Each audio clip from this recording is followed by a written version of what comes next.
한국만 가지면 전부 가지는 거다. 중국 정부가 내린 충격적인 결론이었습니다. 독도는 일본 땅이라던 그 망언이 오히려 중국을 움직였고 한국은 이를 완벽하게 이용했습니다. 20년간 중국이 고집했던 동북공정, 한국 역사를 왜곡하던 그 프로젝트가 단 한 달 만에 동결됐거든요. 중국의 국가 프로젝트를 한국이 완벽하게 무력화시킨 겁니다. 한국이 어떻게 중국의 역사 정체까지 바꿔놓았는지 그 믿을 수 없는 48시간의 기록을 지금 즉시 공개합니다. 한국의 저력이 자랑스럽다고 생각하시는 분들은 구독과 좋아요 꾹 눌러주세요. 베이징 중관촌 소재 국무원 산하전략여론분석센터 사무실에 도착한 건 새벽이었습니다. 저는 린쥔.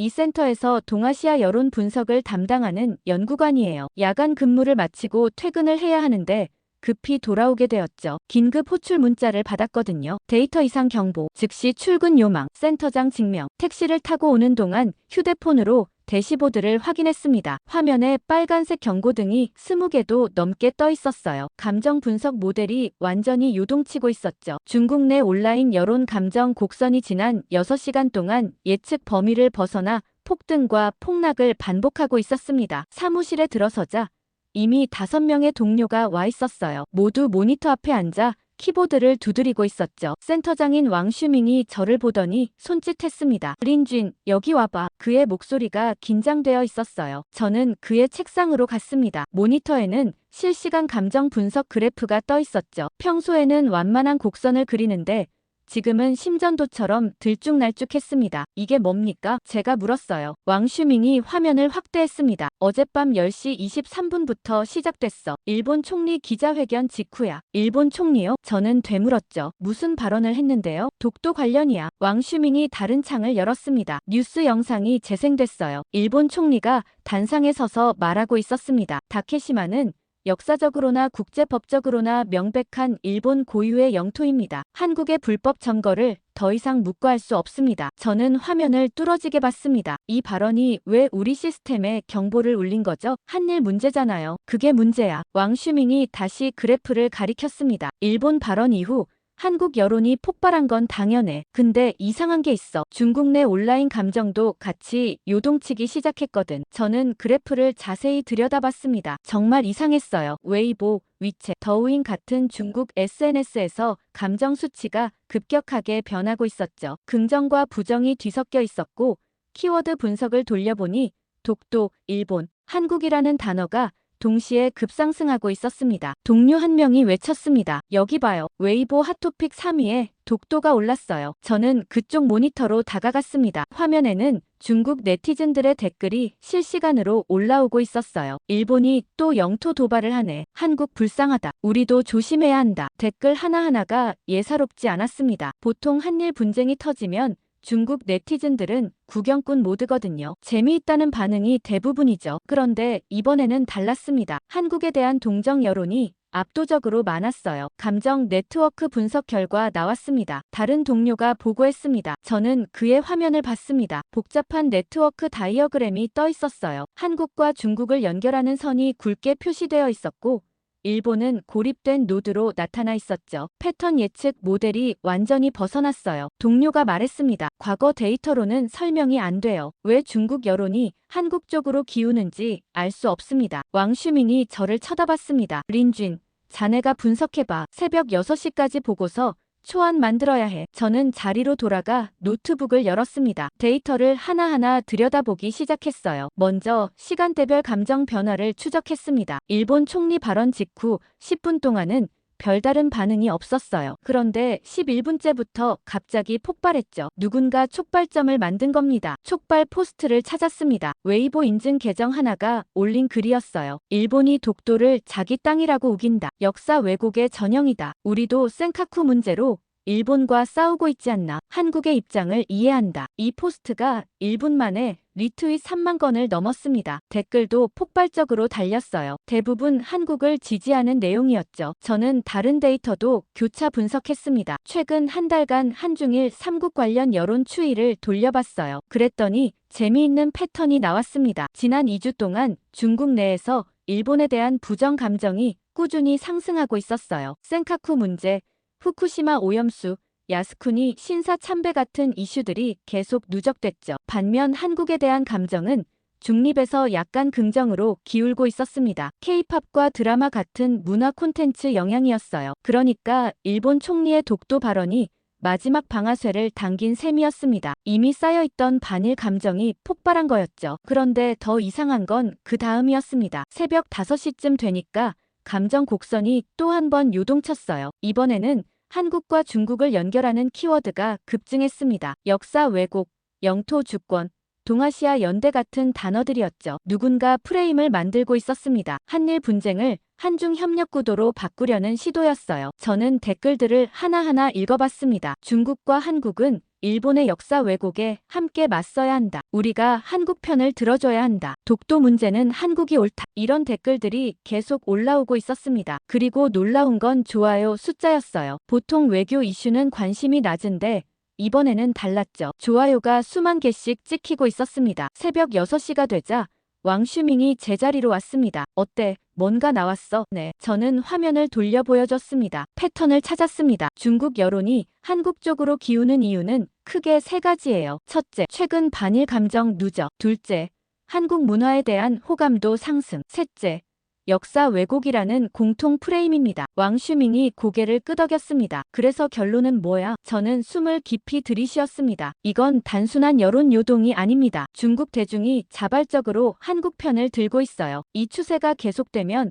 정부 차원의 입장 표명 압력이 커질 겁니다. 왕슈밍의 표정이 굳어졌습니다. 정부가 공식 입장을 내라고. 네, 저는 단호하게 말했습니다. 여론이 이 정도면 외교부가 무시할 수 없어요. 뭔가 말을 해야 할 겁니다. 린쥔, 자네 지금 무슨 소리를 하는지 알아? 왕슈밍이 목소리를 낮췄습니다. 중국이 한일 분쟁에 끼어들라는 거야? 데이터가 그렇게 말하고 있습니다. 저는 화면을 가리켰습니다. 보고서를 올려야 합니다. 그래야 위에서 판단하죠. 왕슈밍이 잠시 생각하더니 고개를 끄덕였습니다. 좋아, 보고서 작성해. 하지만 조심해서 써. 이건 폭탄이 될 수도 있어. 저는 다시 자리로 돌아가 타이핑을 시작했습니다. 손가락이 키보드 위에서 빠르게 움직였어요. 보고서 제목은 일본 독도 발언 이후 중국 내 여론 급변 분석이었습니다. 데이터를 정리하고 그래프를 첨부하며 결론을 썼죠. 현재 중국 여론은 한국에 우호적이며 일본에 비판적입니다. 이 추세는 최소 일주일 이상 지속될 것으로 예측됩니다. 정부 차원의 신중한 검토가 필요합니다. 보고서를 완성하고 왕슈밍에게 보냈습니다. 그가 빠르게 검토하더니 승인 버튼을 눌렀어요. 이제 이 보고서는 외교부로 올라갈 겁니다. 저는 창밖을 바라봤습니다. 동이 트고 있었어요. 일본 총리의 독도 발언 하나가 어디까지 영향을 미칠지 알 수 없었습니다. 보고서를 제출한 지 2시간 만에 연락이 왔습니다. 오전 10시였어요. 왕슈밍이 제 책상으로 급히 걸어왔죠. 린쥔, 중난하이에서 연락 왔어. 그의 목소리가 떨리고 있었습니다. 오후 2시 긴급 회의래. 자네도 참석해야 해. 중난하이요? 저는 깜짝 놀랐습니다. 중난하이는 중국 최고 지도부가 있는 곳이거든요. 연구관급이 직접 불려가는 경우는 거의 없었어요. 왕슈밍이 고개를 끄덕였습니다. 외교부, 상무부, 국방부, 당 통전부 고위급들이 다 모인대. 자네 보고서 때문이야. 저는 손이 떨렸습니다. 제가 준비할 게 있습니까? 데이터 전부 가져가. 왕슈밍이 말했어요. 질문 받을 준비도 하고. 이건 장난이 아니야. 정오가 되자 센터 차량이 우리를 태우러 왔습니다. 베이징 시내를 가로질러 중난하이로 향했어요. 차창 밖으로 자금성의 붉은 담벼락이 지나갔죠. 긴장이 되어서 손에 땀이 났습니다. 중난하이 정문에서 신분 확인을 받았습니다. 경비가 삼엄했어요. 3번이나 검색대를 통과했죠. 안으로 들어가니 넓은 정원이 펼쳐졌습니다. 호수가 보였고 버드나무가 늘어서 있었어요. 아름다운 풍경이었지만 긴장을 풀 수가 없었습니다. 회의실은 3층에 있었습니다. 문을 열고 들어가는 순간 저는 숨이 막혔어요. 거대한 타원형 테이블에 사람들이 빼곡하게 앉아 있었거든요. 대략 40명은 되어 보였습니다. 모두 정장 차림이었고 표정들이 심각했어요. 왕슈밍이 제 팔을 살짝 잡았습니다. 저쪽 구석에 앉자. 우리는 테이블 끝쪽 보조 좌석에 자리를 잡았습니다. 상석에는 외교부 부장이 앉아 있었어요. 그 옆으로 각 부처 고위 관계자들이 줄지어 있었죠. 회의를 시작하겠습니다. 외교부 부장이 입을 열었습니다. 오늘 안건은 일본 총리의 독도 발언에 대한 우리 정부 입장 정리입니다. 그가 서류를 펼쳤어요. 먼저 전략여론분석센터 보고를 듣겠습니다. 왕슈밍이 일어났습니다. 저도 따라 일어서려는데 왕슈밍이 손짓으로 제지했어요. 그가 앞으로 나가 프레젠테이션을 시작했습니다. 지난 12시간 동안 중국 내 여론이 급격히 변했습니다. 왕슈밍이 화면에 그래프를 띄웠어요. 일본 총리의 독도 발언 이후 중국 국민 감정이 한국 쪽으로 강하게 기울었습니다. 웨이보, 위챗, 더우인 등 주요 플랫폼에서 한국 지지 여론이 압도적입니다. 화면에 댓글들이 떠올랐습니다. 사람들이 웅성거리기 시작했어요. 외교부 차관이 손을 들었습니다. 이게 일시적 현상 아닙니까? 며칠 지나면 잊히는 거 아닙니까? 왕슈밍이 고개를 저었습니다. 데이터상으로는 최소 일주일 이상 지속될 것으로 보입니다. 역사 왜곡이라는 프레임이 강하게 작동하고 있어서 쉽게 가라앉지 않을 겁니다. 상무부 차관이 끼어들었습니다. 우리가 왜 한일 분쟁에 끼어들어야 합니까? 양국 문제로 놔두면 안 됩니까? 여론 압력이 큽니다. 왕슈밍이 답했어요. 정부가 침묵하면 국민 반발이 있을 수 있습니다. 국방부 대표가 말했습니다. 하지만 한국 편을 들면 일본이 가만히 있지 않을 겁니다. 중일 관계가 더 악화될 수 있어요. 회의실이 조용해졌습니다. 모두 고민에 빠진 것 같았어요. 그때 외교부 부장이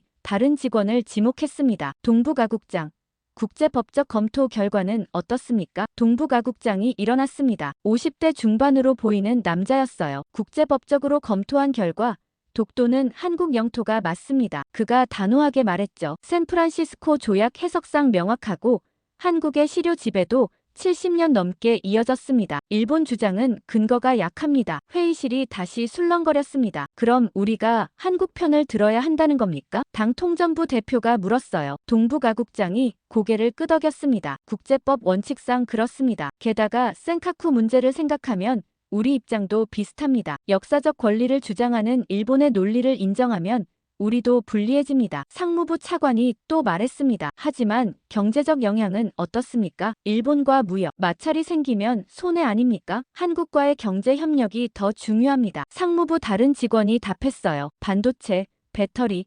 디스플레이 분야에서 한국은 필수 파트너입니다. 일본보다 전략적 가치가 높습니다. 외교부 부장이 테이블을 손으로 두드렸습니다. 정리하겠습니다. 그가 천천히 말했어요. 여론은 한국 지지 쪽입니다. 국제법도 한국이 유리합니다. 경제적으로도 한국이 중요합니다. 그렇다면 우리 입장은 명확해지는 게 아닙니까? 모두 조용히 그를 쳐다봤습니다. 저는 숨을 죽이고 들었어요. 이번만큼은 한국 입장을 지지하는 게 맞다고 봅니다. 외교부 부장이 말했습니다. 일본의 역사 왜곡을 용인할 수 없다는 원칙론을 내세우면 됩니다. 센카쿠 문제와도 연결되니 우리에게도 이득입니다. 국방부 대표가 우려를 표했습니다. 일본이 반발하면 어떻게 합니까? 반발은 예상합니다. 외교부 부장이 답했어요. 하지만 우리가 원칙을 지키는 건데 뭐가 문제입니까? 국제법을 따르는 것뿐입니다. 당 통전부 대표가 물었습니다. 성명 수위는 어느 정도로 합니까? 강하게 가야 합니다. 외교부 부장이 단호하게 말했죠. 애매하게 하면 여론이 납득 못합니다. 명확하게 한국 입장을 지지한다고 밝혀야 합니다. 회의실이 다시 조용해졌습니다. 잠시 침묵이 흘렀어요. 그러면 표결하겠습니다. 외교부 부장이 말했습니다. 한국 입장 지지 성명 발표에 찬성하시는 분 하나둘 손이 올라갔습니다. 천천히 하지만 확실하게요. 결국 40명 중 35명이 손을 들었습니다. 반대는 3명. 기권은 2명이었어요. 가결됐습니다. 외교부 부장이 선언했습니다. 오늘 오후 6시에 공식 성명을 발표하겠습니다. 회의가 끝났습니다. 사람들이 하나둘 자리에서 일어났어요. 왕슈밍이 제 어깨를 툭 쳤습니다. 린쥔, 자네 보고서가 역사를 바꿨어. 그가 작게 웃었죠. 저는 아직도 믿기지 않았습니다. 중국이 한일 분쟁에서 한국 편을 든다고요? 이건 전례가 없는 일이었어요. 회의실을 나오는데 동북아국장이 저를 불렀습니다. 잠깐 이야기 좀 합시다. 그는 저를 복도 한쪽으로 데려갔어요. 자네가 린쥔인가? 네, 그렇습니다. 좋은 분석이었어. 그가 말했습니다. 하지만 한 가지 알아둬. 이건 시작일 뿐이야. 무슨 말씀이십니까? 제가 물었죠. 그가 창밖을 바라봤습니다. 한국이 우리 지지를 어떻게 받아들일지 지켜봐야 해. 조용히 감사하고 끝낼까? 아니면 뭔가 더 요구할까? 그게 중요해. 저는 그의 말뜻을 이해했습니다. 한국의 반응이 다음 단계를 결정한다는 거였어요. 오후 6시 정각 중국 외교부 공식 성명이 발표됐습니다. 센터로 돌아온 저는 모니터 앞에 앉아 생중계를 봤어요. 외교부 대변인이 브리핑룸에 섰습니다. 일본의 최근 발언에 대해 중국 정부 입장을 밝힙니다. 그가 또박또박 말했어요. 역사적 사실과 국제법은 명확합니다. 영토 문제에서 역사를 왜곡하는 행위는 용납될 수 없습니다. 중국은 관련국의 정당한 권리를 지지합니다. 관련국이라는 표현이 한국을 의미한다는 건 누구나 알았습니다. 웨이보가 폭발했어요. 댓글이 초당 수백 개씩 올라왔죠. 정부가 잘했다. 한국을 지지한다. 일본은 반성하라. 저는 데이터를 계속 지켜봤습니다. 이제 한국이 어떻게 반응하느냐가 관건이었어요. 중국 성명이 나간 다음 날 아침, 저는 일찍 출근했습니다. 한국의 반응을 확인하고 싶었거든요. 센터 사무실에 도착하니 이미 몇몇 동료들이 와 있었어요. 모두 모니터를 들여다보고 있었죠. 한국 반응 나왔어? 제가 물었습니다. 동료 하나가 고개를 저었어요. 아직 공식 반응은 없어. 외교부 대변인 브리핑도 예정에 없대. 이상하네요. 저는 자리에 앉으며 중얼거렸습니다. 보통 이런 경우 즉각 반응이 나오는데요. 그게 이상한 거야. 동료가 말했습니다. 한국 언론들은 난리인데 정부는 조용해. 저는 한국 주요 언론 사이트를 열어봤습니다. 정말 난리였어요. 중국 독도 문제에서 한국 지지, 이례적 성명에 외교가 주목, 한중 관계 새 국면 만나 헤드라인들이 쏟아지고 있었죠. 기사 댓글들도 들어가 봤습니다. 대부분 긍정적이었어요. 중국이 우리 편 들어줘서 고맙다. 일본 완전 고립됐네. 외교 잘한 거 아니야. 하지만 정작 한국 정부 반응은 없었습니다. 외교부 홈페이지를 확인해도 아무 성명이 없었어요. 청와대 브리핑 일정도 잡히지 않았죠. 오전 10시쯤 왕슈밍이 제자리로 왔습니다. 린쥔, 한국 쪽 움직임 파악됐어? 아직입니다. 저는 고개를 저었어요. 공식 반응이 전혀 없어요. 왕슈밍이 미간을 찌푸렸습니다. 이상하군. 보통 이럴 때 감사 성명 정도는 나오는데. 네, 저도 그렇게 생각합니다. 정오가 되어서야 한국 외교부 대변인 논평이 나왔습니다. 저는 화면에 떠오른 짧은 문장을 읽었어요. 독도는 역사적, 지리적, 국제법적으로 명백한 대한민국 고유 영토입니다. 국제사회의 올바른 인식에 감사드립니다. 끝이었습니다. 두 문장뿐이었어요. 중국을 직접 언급하지도 않았고 감사의 표현도 극히 형식적이었죠. 이게 전부야? 동료가 놀라서 물었습니다. 너무 짧은데? 저는 문장을 다시 읽어봤습니다. 뭔가 이상했어요. 한국이라면 이런 상황에서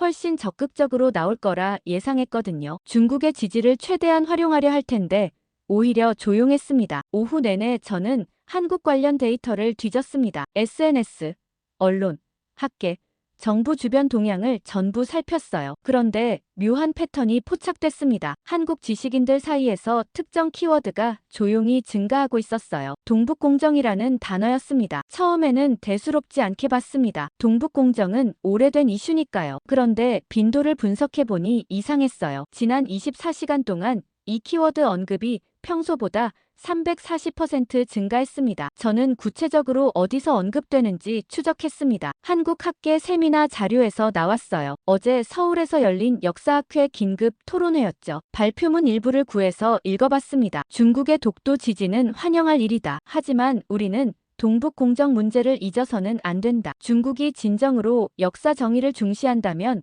자국의 역사 왜곡부터 바로잡아야 한다. 저는 화면을 뚫어지게 봤습니다. 이게 무슨 의미인지 곰곰이 생각해봤어요. 한국 학계가 중국 정부에게 메시지를 보내는 걸까요? 다른 자료도 찾아봤습니다. 한국 언론 칼럼에서도 비슷한 논조가 나타나기 시작했어요. 독도 지지는 고맙지만 동북공정은 어쩔 거냐. 중국의 진정성을 보여달라. 역사 왜곡은 일본만의 문제가 아니다. 직접적이지 않았습니다. 하지만 방향은 명확했어요. 한국이 조용히 다음 카드를 준비하고 있는 것 같았습니다. 저녁 7시쯤 왕슈밍에게 보고했습니다. 그의 집무실 문을 두드렸어요. 들어와. 왕슈밍이 서류를 보다가 고개를 들었습니다. 뭔가 찾았어? 네. 저는 노트북을 펼쳤습니다. 한국의 침묵이 단순한 게 아닙니다. 왕슈밍이 의자를 당겨 앉았습니다. 설명해봐. 저는 데이터를 보여줬습니다. 한국 지식인과 언론 사이에서 동북 공정 키워드가 급증하고 있어요. 중국의 독도 지지에 대한 반응으로 나타나고 있습니다. 왕슈밍의 표정이 굳어졌습니다. 동북 공정이라고? 네. 저는 자료를 넘겼어요. 한국은 공개적으로 말하지 않고 있지만 내부적으로 이 이슈를 환기시키고 있습니다. 이건 신호입니다. 무슨 신호? 왕슈밍이 날카롭게 물었습니다. 한국이 다음 단계를 준비하고 있다는 겁니다. 저는 신중하게 말했어요. 독도 지지에 감사하면서도 동시에 중국에게 뭔가 요구할 준비를 하는 것 같습니다. 동북공정 문제를 카드로 쓰려는 거야. 가능성이 높습니다. 저는 그래프를 가리켰습니다. 한국 정부는 조용하지만 주변 생태계는 움직이고 있어요. 학계, 언론, 싱크탱크가 동시에 같은 방향을 보고 있습니다. 우연이 아닙니다. 왕슈밍이 한숨을 쉬었습니다. 이거 골치 아프게 됐네. 동북공정은 우리로서도 민감한 문제야. 저도 압니다. 그래서 보고 드리는 겁니다. 한국이 공식 요구를 하기 전에 대비해야 합니다. 왕슈밍이 창밖을 바라봤습니다. 잠시 침묵이 흘렀어요. 한국이 정말 그렇게 나올까? 그가 중얼거렸습니다. 우리가 도와줬는데 요구를 한다고? 한국 입장에서는 당연합니다. 저는 답했어요. 중국이 역사 정의를 말했으니 자국 역사 문제도 바로잡으라는 논리죠. 일관성을 요구하는 겁니다. 왕슈밍이 저를 쳐다봤습니다. 계속 모니터링해. 한국이 움직이는 게 포착되면 즉시 보고하고. 알겠습니다. 저는 고개를 숙이고 나왔습니다. 사무실로 돌아와 한국 관련 모니터링 시스템을 강화했습니다. 주요 키워드를 추가하고 알고리즘을 조정했어요. 동북공정, 고구려, 발해, 역사 왜곡, 중국 외교 같은 단어들이었죠. 밤 10시가 되어서 퇴근했습니다. 집으로 가는 지하철 안에서도 계속 생각했어요. 한국의 침묵이 불길했습니다. 말하지 않는 게 오히려 더 큰 메시지일 수 있다는 걸 알았거든요. 외교에서 침묵은 때로 가장 강력한 무기니까요. 다음 날 아침 일찍 출근했습니다. 밤사이 데이터 변화를 확인하고 싶었어요. 시스템에 접속하니 경보가 떠 있었습니다. 한국 주요 일간지 사설에 동북공정이 언급됐다는 알림이었죠. 기사를 열어봤습니다. 제목은 역사 정의는 선택적이어서는 안 된다였어요. 내용을 읽으며 저는 긴장했습니다. 중국이 일본의 역사 왜곡을 비판했다. 환영할 일이다. 하지만 중국 스스로 동북공정을 통해 한국사를 왜곡해온 사실은 어떻게 할 것인가? 진정한 역사 정의는 일관성이 있어야 한다. 이제 공개적으로 나오기 시작한 겁니다. 한국이 본격적으로 움직이고 있었어요. 저는 즉시 보고서를 작성했습니다. 왕슈밍에게 긴급 메일을 보냈죠. 한국이 움직입니다. 동북공정 이슈가 공론화되기 시작했습니다. 대응 전략 필요합니다. 30분 후 왕슈밍에게서 답장이 왔습니다. 긴급 회의 소집. 오전 10시. 준비해. 오전 10시 정각 센터 회의실에 관계자들이 모였습니다. 왕슈밍을 비롯해 동북아 담당 연구원 5명, 그리고 외교부에서 급파된 차관보 1명이었어요. 분위기가 무겁게 가라앉아 있었죠. 린쥔, 상황 설명부터 해봐. 왕슈밍이 말했습니다. 저는 프로젝터를 켜고 자료를 띄웠습니다. 지난 48시간 동안 한국 내에서 동북공정 관련 언급이 폭증했어요. 화면에 그래프가 나타났죠. 학계 논문 12건, 언론 사설 8건, 칼럼 23건, SNS 게시물 수천 건, 모두 같은 메시지를 담고 있었습니다. 중국이 일본 역사 왜곡을 비판하면서 자국의 역사 왜곡은 방치한다는 거였어요. 외교부 차관보가 끼어들었습니다. 한국이 공식적으로 항의한 건 아니지 않소? 아직은 아닙니다. 저는 고개를 끄덕였어요. 하지만 여론을 조성하고 있습니다. 정부가 나서기 전 단계죠. 분위기를 만드는 겁니다. 동북공정이 뭔지부터 정확히 짚고 넘어가자. 왕슈밍이 말했습니다. 린쥔, 설명해줘. 저는 다음 슬라이드를 넘겼습니다. 동북공정은 2002년부터 2007년까지 진행된 역사 연구 프로젝트입니다. 중국 사회과학원 주도로 동북 지역 역사를 재정립했죠. 그런데 이 과정에서 고구려와 발해를 중국 지방 정권으로 규정했습니다. 한국은 이를 역사 왜곡으로 봅니다. 차관보가 손을 들었습니다. 그건 학술 프로젝트 아니오. 정치적 문제가 아니라. 한국은 그렇게 보지 않습니다. 저는 자료를 넘겼어요. 한국 입장에서는 영토와 민족사 왜곡입니다. 고구려는 한민족 국가인데 중국이 자국 역사로 편입시켰다는 거죠. 왕슈밍이 한숨을 쉬었습니다. 이게 왜 지금 다시 나오는 거야? 우리가 독도 문제에서 한국 편을 들었기 때문입니다. 저는 설명했어요. 한국이 메시지를 보내는 겁니다. 중국의 지지는 고맙지만 진정성을 보여달라는 거죠. 동북공정 문제를 손봐야 한다는 뜻입니다. 회의실이 조용해졌습니다. 모두 서로를 쳐다봤어요. 차관보가 입을 열었습니다. 이건 외교부만의 문제가 아니오. 동북공정은 당 중앙에서 승인한 프로젝트였어요. 역사정책 담당 부서들이 다 관련돼 있어. 그래서 골치 아픈 겁니다. 왕슈밍이 말했습니다. 우리가 한국 편을 든 게 이렇게 돌아올 줄 몰랐어. 저는 추가 자료를 꺼냈습니다. 더 심각한 게 있습니다. 뭔데? 왕슈밍이 물었어요. 한국이 단순히 여론만 만드는 게 아닙니다. 저는 화면을 바꿨습니다. 비공식 채널을 통해 중국 측에 접촉을 시도하고 있어요. 어떻게 알았어? 차관보가 날카롭게 물었습니다. 외교 루트 모니터링 결과입니다. 저는 조심스럽게 답했어요. 베이징 주재 한국 대사관 참사관이 우리 외교부 비선 라인과 접촉했다는 정보가 있습니다. 무슨 얘기를 나눴는데 확인되진 않았지만 동북 공정 재검토를 언급했다고 합니다. 회의실 분위기가 싸늘해졌습니다. 차관보가 테이블을 손으로 두드렸어요. 이건 즉시 상부에 보고해야 하오. 한국이 본격적으로 압박에 들어간 거요. 왕슈밍이 저를 쳐다봤습니다. 린쥔, 동북 공정 관련 정책 문서 구할 수 있어? 시도해보겠습니다. 저는 답했습니다. 회의가 끝나고 저는 사무실로 돌아왔습니다. 동북 공정 자료를 찾기 시작했어요. 공개 자료는 쉽게 구할 수 있었죠. 하지만 정책 결정 과정 문서는 달랐습니다. 내부 서버를 뒤졌습니다. 접근 권한이 필요한 파일들이 많았어요. 상급자 승인을 받아 하나씩 열어봤죠. 2002년 당 중앙 승인 문서, 2004년 중간 보고서, 2007년 최종 결과물, 문서를 읽으며 저는 불편해졌습니다. 학술 연구라고 했지만 정치적 목적이 분명했어요. 동북 지역 소수민족 통합,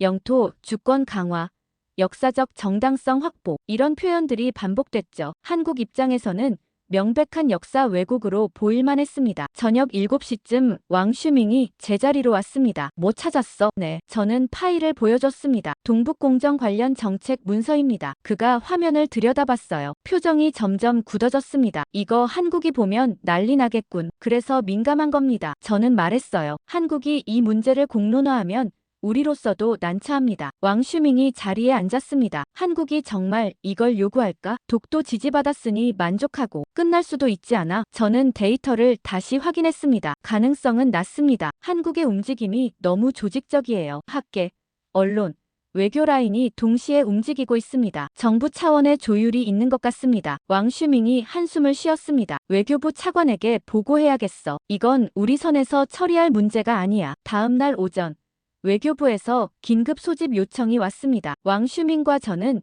외교부 청사로 향했어요. 동북아국 회의실에 도착하니 이미 10명 가까운 관계자들이 모여 있었습니다. 외교부 차관이 회의를 주재했습니다. 50대 후반으로 보이는 남자였어요. 표정이 심각했죠. 한국 문제로 모셨습니다. 그가 입을 열었어요. 동북 공정 이슈가 불거지고 있소. 린쥔 연구관, 현황 보고해 주시오. 저는 일어나 준비한 자료를 설명했습니다. 차관이 자료를 보더니 미간을 찌푸렸어요. 한국이 이걸 공식 의제로 만들 거란 확신이 있소. 저는 고개를 끄덕였습니다. 움직임이 너무 체계적입니다. 비공식 접촉도 시작됐고요. 시간 문제입니다. 차관이 참모에게 물었습니다. 우리 입장은 뭐예요? 참모가 서류를 펼쳤습니다. 동북공정은 학술 프로젝트로 유지하고 있습니다. 공식적으로는 정치 문제가 아니라는 입장이죠. 한국이 그걸 받아들일까요? 차관이 냉소적으로 물었어요. 참모가 대답하지 못했습니다. 차관이 저를 쳐다봤습니다. 린쥔 연구관, 솔직하게 말해보시오. 한국의 침묵은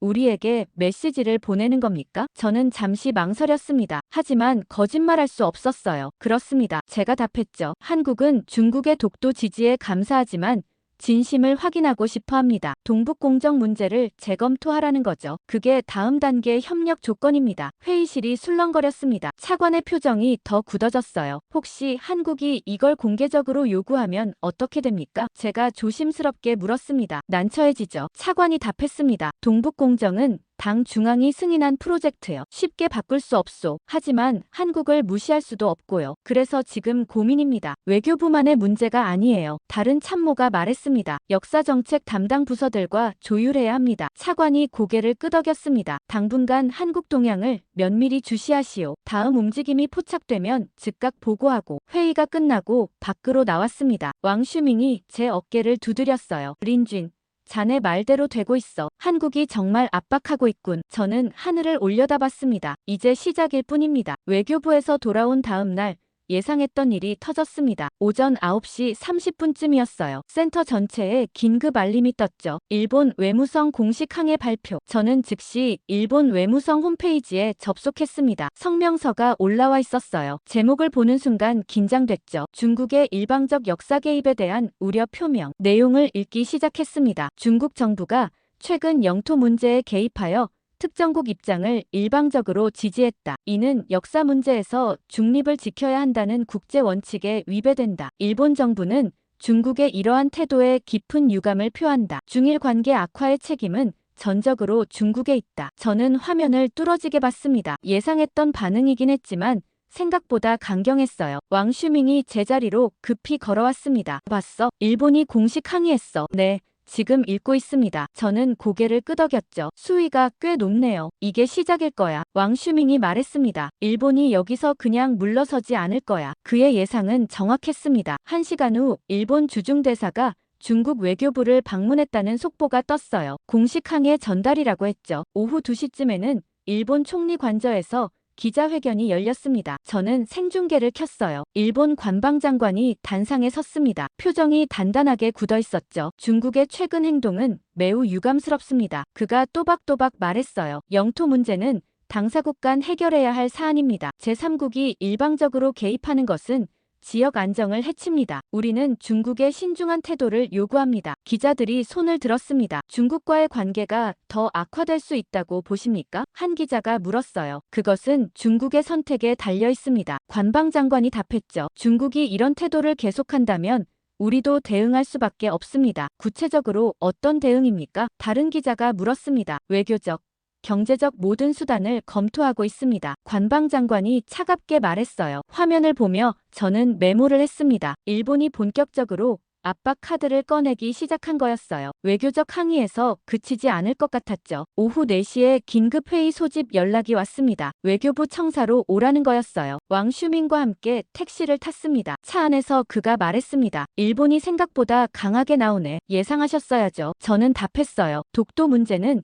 일본 입장에서 핵심 사안이니까요. 외교부 회의실에 도착하니 이미 20명 가까이 모여 있었습니다. 차관이 회의를 열었어요. 일본의 공식 항의에 대한 대응을 논의하겠습니다. 그가 서류를 펼쳤죠. 먼저 일본 측 주장을 정리하겠습니다. 참모 하나가 일어나 설명했습니다. 일본은 크게 3가지를 문제 삼고 있습니다. 첫째, 중국이 양국 문제에 개입했다는 것. 둘째, 역사 문제에서 중립을 지키지 않았다는 것. 셋째, 중일 관계를 악화시켰다는 것입니다. 차관이 물었습니다. 우리 입장은 뭡니까? 다른 참모가 답했습니다. 국제법과 역사적 사실에 따라 판단했을 뿐이라는 겁니다. 일본의 역사 왜곡을 지적한 것이지 영토 분쟁에 개입한 게 아니라고 말할 수 있습니다. 일본이 받아들일까요? 차관이 냉소적으로 물었어요. 참모가 대답하지 못했습니다. 저는 손을 들었습니다. 차관이 저를 쳐다봤어요. 린쥔 연구관, 의견 있소? 일본은 물러서지 않을 겁니다. 저는 조심스럽게 말했죠. 이건 단순한 항의가 아닙니다. 일본 입장에서는 중국이 동아시아 역사 문제에서 한국 편을 든 선례를 만든 겁니다. 앞으로도 계속 이런 식으로 나올까봐 두려운 거예요. 그래서 초기에 강하게 대응하는 겁니다. 차관이 고개를 끄덕였습니다. 계속해보시오. 일본은 여론전을 펼칠 겁니다. 저는 자료를 꺼냈어요. 이미 일본 언론들이 움직이고 있습니다. 중국의 역사 개입, 동아시아 불안 조성, 한중 연대로 일본 고립, 이런 프레임을 만들고 있어요. 미국 언론에도 접촉하고 있고요. 미국까지요? 차관이 미간을 찌푸렸습니다. 네, 저는 화면을 띄웠습니다. 일본은 미국 보수 언론과 싱크탱크를 통해 중국 비판 여론을 만들려고 합니다. 중국이 지역 안정을 해친다는 논리죠. 회의실이 술렁거렸습니다. 동북아국장이 말했습니다. 그럼 우리가 어떻게 대응해야 합니까? 차관이 생각에 잠겼습니다. 잠시 침묵이 흘렀어요. 우리 입장을 명확히 해야 합니다. 그가 천천히 말했죠. 일본의 항의는 받아들일 수 없다고 밝혀야 합니다. 우리는 국제법과 역사적 사실에 따라 판단했을 뿐입니다. 하지만 그러면 일본과의 관계가 더 악화되지 않습니까? 참모가 우려를 표했어요. 이미 악화됐소. 차관이 단호하게 말했습니다. 지금 물러서면 우리 원칙이 흔들립니다. 한국에게도 잘못된 신호를 보내는 거고요. 회의가 끝나고 밖으로 나왔습니다. 왕슈밍이 중얼거렸어요. 이거 복잡하게 돌아가는군. 더 복잡해질 겁니다. 저는 답했죠. 일본의 압박은 이제 시작이에요. 다음 날 아침 예상대로 일본 언론들이 일제히 중국 비판 기사를 쏟아냈습니다. 요미우리, 아사히, 산케이 모두 일면 톱이었어요. 중국, 역사 문제 정치와 한중 연대로 일본 압박, 동아시아 긴장 고조 책임은 베이징에. 저는 기사들을 하나하나 분석했습니다. 일본이 체계적으로 움직이고 있었어요. 단순한 항의가 아니라 국제 여론전이었죠. 오후에는 미국 언론도 반응하기 시작했습니다. 워싱턴 포스트에 칼럼이 하나 올라왔어요. 제목은 중국의 역사 개입이 동북아 불안을 키운다였죠. 중국이 한일 분쟁에 개입한 것은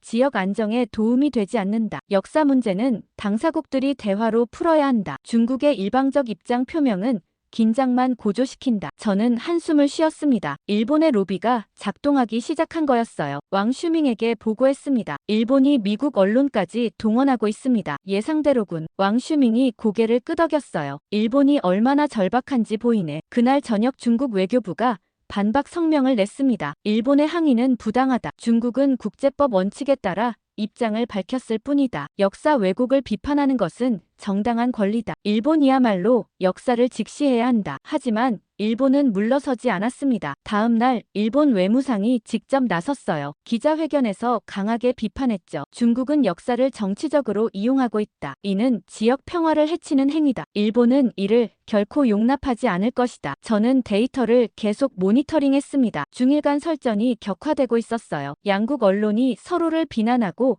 네티즌들도 가세했죠. 그런데 묘한 점이 있었습니다. 이 와중에 한국은 여전히 조용했어요. 공식 논평 하나 추가하지 않았죠. 마치 중국과 일본이 싸우는 걸 지켜보기만 하는 것 같았습니다. 저는 왕 슈밍에게 말했습니다. 한국이 너무 조용합니다. 그게 더 무섭지. 왕 슈밍이 답했어요. 한국은 다음 수를 준비하고 있을 거야. 그의 말이 맞았습니다. 한국은 움직이고 있었어요. 다만 우리가 아직 보지 못했을 뿐이었죠. 한국의 침묵이 계속되는 가운데 일본의 공세는 더욱 거세졌습니다. 사흘째 되던 날 아침, 저는 평소보다 일찍 출근했어요. 밤사이 쌓인 데이터를 확인하고 싶었거든요. 시스템에 접속하자마자 경보음이 울렸습니다. 일본 관련 뉴스가 폭발적으로 증가하고 있었어요. 주요 외신들이 일제히 관련 기사를 쏟아내고 있었죠. 저는 하나씩 열어봤습니다. 로이터 헤드라인이 눈에 들어왔어요. 중국의 역사 개입으로 동북아 긴장 고조. 기사를 읽어보니 일본 외무성 고위 관계자 인터뷰가 대부분이었습니다. 중국이 한국을 이용해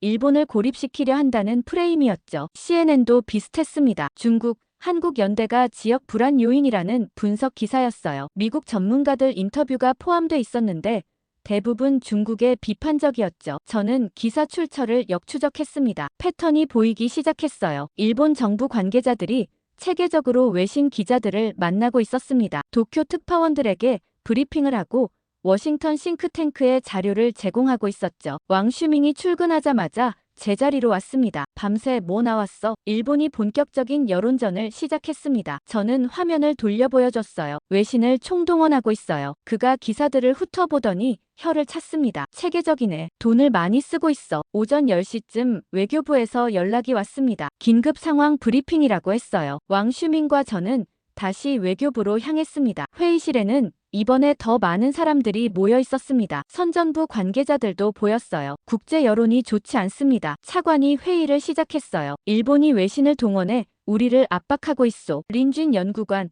현황 보고해 주시오. 저는 준비한 자료를 펼쳤습니다. 지난 72시간 동안 주요 외신 보도가 급증했습니다. 화면에 그래프를 띄웠죠. 로이터 12건, AFP 8건, CNN 6건, 블룸버그 5건, 대부분 일본 입장을 반영한 내용입니다. 구체적으로 어떤 프레임입니까? 선전부 국장이 물었어요. 크게 세 가지입니다. 저는 설명했습니다. 첫째, 중국이 한국을 이용해 일본을 고립시킨다. 둘째, 역사 문제 정치화로 지역 불안을 조성한다. 셋째, 한중 연대가 미국 동맹 체계를 약화시킨다. 이런 논리죠. 미국 반응은 어떻습니까? 차관이 물었습니다. 아직 정부 차원 반응은 없습니다. 저는 답했어요. 하지만 보수 싱크탱크와 일부 언론이 비판적입니다. 헤리티지 재단, 미국 기업 연구소 같은 곳에서 논평이 나오고 있어요. 선전부 국장이 테이블을 두드렸습니다. 우리도 대응해야 하지 않겠소? 외신 브리핑을 늘리고 우리 입장을 적극 알려야 합니다. 차관이 고개를 끄덕였습니다. 동의합니다. 하지만 조심해야 합니다. 너무 강하게 나가면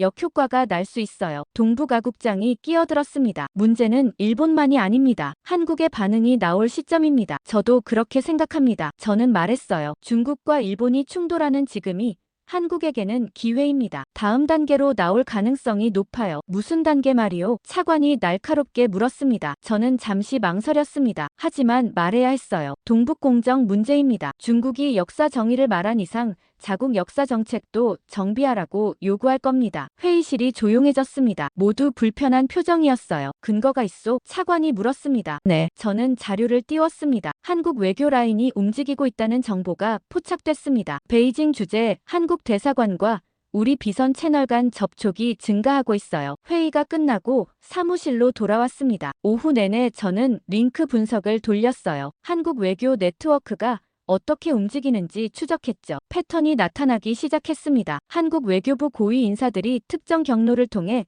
중국 측과 접촉하고 있었어요. 공식 채널이 아니라 비공식 루트였죠. 저는 접촉 빈도를 분석했습니다. 지난 일주일간 3차례 접촉이 있었어요. 모두 조용한 장소에서 이뤄졌죠. 베이징 호텔 라운지, 조용한 레스토랑, 개인 사무실. 내용은 확인할 수 없었지만 타이밍이 의미심장했습니다. 중국이 독도 지지 성명을 낸 직후부터 접촉이 시작됐거든요. 왕 슈밍에게 보고했습니다. 한국이 움직이고 있습니다. 비공식 접촉이 증가하고 있어요. 내용은 뭔데? 그가 물었습니다. 확인은 안 됐지만 동북 공정일 겁니다. 저는 단언했어요. 타이밍상 그게 맞아요. 그날 저녁 뜻밖의 소식이 들려왔습니다. 한국 외교부 고위 인사가 베이징을 방문한다는 거였어요. 공식 일정은 아니었죠. 조용한 방문이라고 했습니다. 왕 슈밍이 저를 불렀습니다. 린쥔, 이거 봐. 한국에서 사람이 온대. 드디어 시작되는 건가요? 제가 물었습니다. 그럴 거야. 왕 슈밍이 고개를 끄덕였어요. 한국이 본격적으로 움직이는 거지. 며칠 후 한국 외교 고위 인사가 베이징에 도착했습니다. 언론에는 보도되지 않았어요. 완전히 비공개 일정이었죠. 저는 정보 네트워크를 통해 동선을 추적했습니다. 그는 공항에서 바로 시내 호텔로 향했어요. 5성급 호텔이었죠. 그곳에서 중국 외교부 비선 인사와 만났다는 정보가 들어왔습니다. 접촉 내용은 확인할 수 없었습니다. 하지만 회동 시간이 3시간이나 됐다는 게 심상치 않았어요. 다음 날 외교부 내부에서 긴급 보고가 올라왔습니다. 왕 슈밍이 저를 불렀어요. 린쥔, 자네 예상이 맞았어. 한국이 동북 공정 얘기를 꺼냈대. 정말입니까? 저는 놀라서 물었습니다. 어떻게 나왔어요? 직접적이진 않았대. 왕 슈밍이 말했습니다. 중국의 독도 지지는 고맙다고 했대. 하지만 진심을 알고 싶다고 했어. 동북 공정 문제를 재검토해달라고 요청했다는 거야. 저는 숨을 깊이 들이쉬었습니다. 결국 나왔구나 싶었어요. 중국 측 반응은 어땠습니까? 난처해했대. 왕 슈밍이 답했습니다. 즉답을 피하고 검토하겠다고 했대. 하지만 한국은 물러서지 않았어. 이건 협박이 아니라 협력의 조건이라고 못을 박았다는 거야. 회의가 소집됐습니다. 이번에는 당 통전부까지 참석했어요. 한국이 공식 요구를 한 게 아니지만 메시지는 명확했죠. 우리가 어떻게 대응해야 합니까? 차관이 물었습니다. 회의실에 침묵이 흘렀어요. 한국을 무시할 수도 없고 동북 공정을 쉽게 바꿀 수도 없었죠. 저는 데이터를 보며 생각했습니다. 일본의 압박과 한국의 요구 사이에서 중국이 선택을 강요당하고 있었어요. 시간이 없었습니다. 한국 고위 인사의 베이징 방문 닷새 후 저는 외교부로부터 특별 요청을 받았습니다. 오전 일찍 왔던 전화였어요. 린쥔 연구관, 오늘 오후 3시에 특별 미팅이 있습니다. 동북아국 과장의 목소리였죠. 참석해 주셔야 합니다. 무슨 미팅입니까? 제가 물었습니다. 전화로는 말씀드리기 어렵습니다. 과장이 조심스럽게 답했어요. 오시면 아실 겁니다. 오후 2시 30분에 외교부에 도착했습니다. 안내를 받아 3층 작은 회의실로 갔어요. 평소 쓰는 큰 회의실이 아니었죠. 문을 열고 들어가니 5명만 앉아 있었습니다. 외교부 차관, 동북아국장, 그리고 낯선 얼굴 셋이었어요. 린쥔 연구관 오셨군요. 차관이 저를 맞았습니다. 앉으시죠. 저는 테이블 끝에 자리를 잡았습니다. 차관이 낯선 3사람을 소개했어요. 이쪽은 당 통전부 아시아국 부국장님이고 이분은 사회과학원 역사연구소 부소장님입니다. 그리고 이쪽은 외교부 정책기획실 과장이고요. 저는 고개를 숙여 인사했습니다. 다들 고위급이었어요. 이런 자리에 제가 불려온 게 의아했죠. 오늘 모신 이유는 한국 문제입니다. 차관이 말을 열었어요. 엊그제 한국 측과 비공식 접촉이 있었습니다. 내용은 예상대로였어요. 동북공정 재검토 요청이었습니다. 회의실이 조용했습니다. 모두 심각한 표정이었어요. 차관이 계속 말했습니다. 한국 측 인사는 이렇게 말했습니다. 차관이 메모를 펼쳤죠. 중국의 독도 지지는 고맙습니다. 하지만 진심을 알고 싶습니다. 동북공정 문제를 이제는 재검토해 주십시오. 동북아국장이 덧붙였습니다. 협박톤은 아니었다고 합니다. 하지만 명확했어요. 중국이 역사 정의를 말한 이상 자국 역사 정책도 정비해야 한다는 논리였습니다. 사회과학원 부소장이 불편한 표정으로 물었습니다. 한국이 구체적으로 뭘 원합니까? 동북공정 폐기입니까? 그 정도는 아닙니다. 차관이 답했어요. 하지만 일부 서술 수정과 공동 연구 제안은 있었습니다. 고구려와 발해를 중국 지방 정권으로 규정한 부분을 재검토하라는 거죠. 당 통전부 부국장이 테이블을 두드렸습니다. 이건 쉬운 문제가 아닙니다. 동북공정은 당 중앙이 승인한 프로젝트입니다. 함부로 바꿀 수 없어요. 그래서 고민입니다. 차관이 한숨을 쉬었어요. 한국을 무시할 수도 없고 동북공정을 쉽게 손뗄 수도 없습니다. 차관이 저를 쳐다봤습니다. 린쥔 연구관, 한국이 이 문제를 공론화할 가능성은 얼마나 됩니까? 저는 잠시 생각했습니다. 신중하게 답해야 했어요. 현재로서는 낮습니다. 제가 말했습니다. 한국은 비공식 채널로 조용히 접근하고 있습니다. 아직 공개 압박은 원치 않는 것 같아요. 왜 그렇게 봅니까? 사회과학원 부소장이 물었습니다. 한국 입장에서는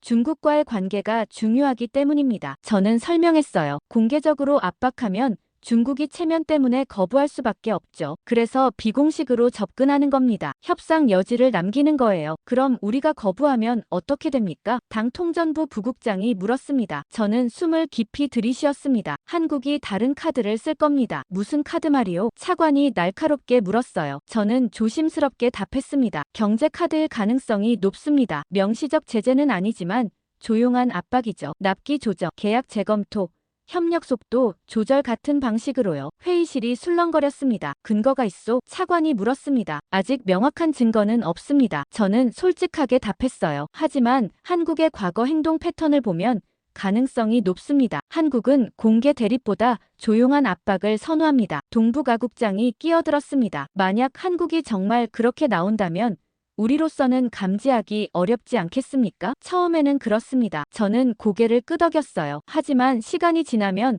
데이터로 나타날 겁니다. 무역량 변화, 계약 이행률, 협력 속도 같은 지표에서요. 차관이 정책기획실 과장을 쳐다봤습니다. 우리 입장을 정리해봅시다. 어떤 선택지가 있습니까? 과장이 서류를 펼쳤습니다. 크게 세 가지입니다. 첫째, 한국 요구를 거부하고 현상 유지. 둘째, 일부 수용하면서 협상. 셋째, 전면 재검토. 각각의 장단점은요? 차관이 물었습니다. 과장이 설명했습니다. 첫째, 거부는 우리 원칙을 지키지만 한국과의 관계가 악화됩니다. 둘째, 협상은 균형을 맞추지만 국내 반발 가능성이 있습니다. 셋째, 전면 재검토는 한국을 만족시키지만 우리 체면이 손상됩니다. 당 통전부 부국장이 말했습니다. 체면 문제가 큽니다. 동북공정을 바꾸면 국내에서 약하다는 비판이 나올 겁니다. 하지만 한국을 잃으면 전략적 손실이 더 큽니다. 차관이 반박했어요. 한국과의 경제 협력 규모를 생각하면 신중해야 합니다. 사회과학원 부소장이 우려를 표했습니다. 학술적 관점에서도 문제입니다. 동북공정은 수년간 연구한 결과입니다. 쉽게 번복하면 학계 신뢰가 무너져요. 저는 조용히 듣고 있었습니다. 각자 입장이 달랐어요. 외교부는 한국과의 관계를 중시했고 당 통전부는 체면을 우선했으며 사회과학원은 학술적 일관성을 걱정했죠. 차관이 제게 물었습니다. 린쥔 연구관 의견은 어떻습니까? 저는 신중하게 말했습니다. 시간이 우리 편이 아닙니다. 일본의 압박은 계속되고 있고 한국은 답을 기다리고 있습니다. 너무 오래 끌면 한국이 다른 방식으로 압박할 겁니다. 빨리 결정해야 합니다. 구체적으로 어떤 결정 말이요? 당 통전부 부국장이 물었어요. 협상입니다. 저는 답했습니다. 전면 수용도 아니고 완전 거부도 아닙니다. 일부 서술을 조정하고 공동연구위원회를 만드는 정도요. 한국에게 성의를 보이면서 우리 원칙도 지키는 겁니다. 차관이 고개를 끄덕였습니다. 현실적인 방안이군요. 회의가 끝나고 밖으로 나왔습니다. 복도에서 동북아국장이 저를 불렀어요. 린쥔,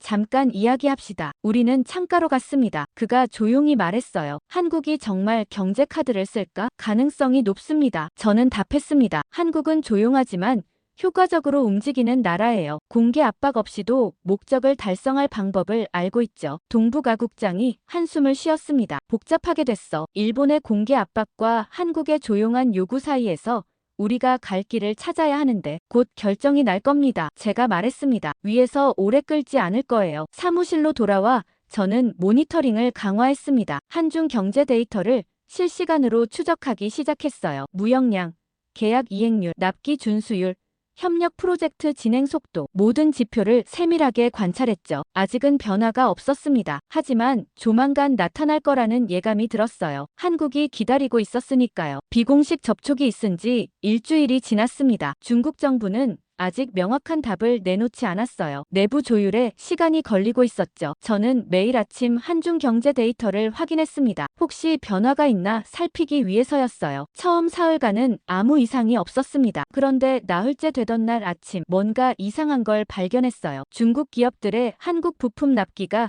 미묘하게 지연되기 시작한 겁니다. 처음엔 우연인가 싶었습니다. 한두 건 정도였거든요. 하지만 데이터를 자세히 들여다보니 패턴이 보였어요. 반도체 중간재, 디스플레이 부품, 배터리 소재, 핵심 부품들의 납기가 평균 3일에서 5일 정도 늦어지고 있었습니다. 저는 왕슈밍에게 보고했습니다. 그의 사무실 문을 두드렸어요. 들어와. 왕슈밍이 서류를 보다 고개를 들었습니다. 무슨 일이야? 한국에서 이상 신호가 포착됐습니다. 저는 노트북을 펼쳤어요. 납기 지연이 발생하고 있어요. 우연 아니야? 그가 물었습니다. 처음엔 저도 그렇게 생각했습니다. 저는 그래프를 보여줬어요. 하지만 패턴이 있어요. 특정 품목들에서만 나타나고 있습니다. 왕슈밍이 화면을 자세히 봤습니다.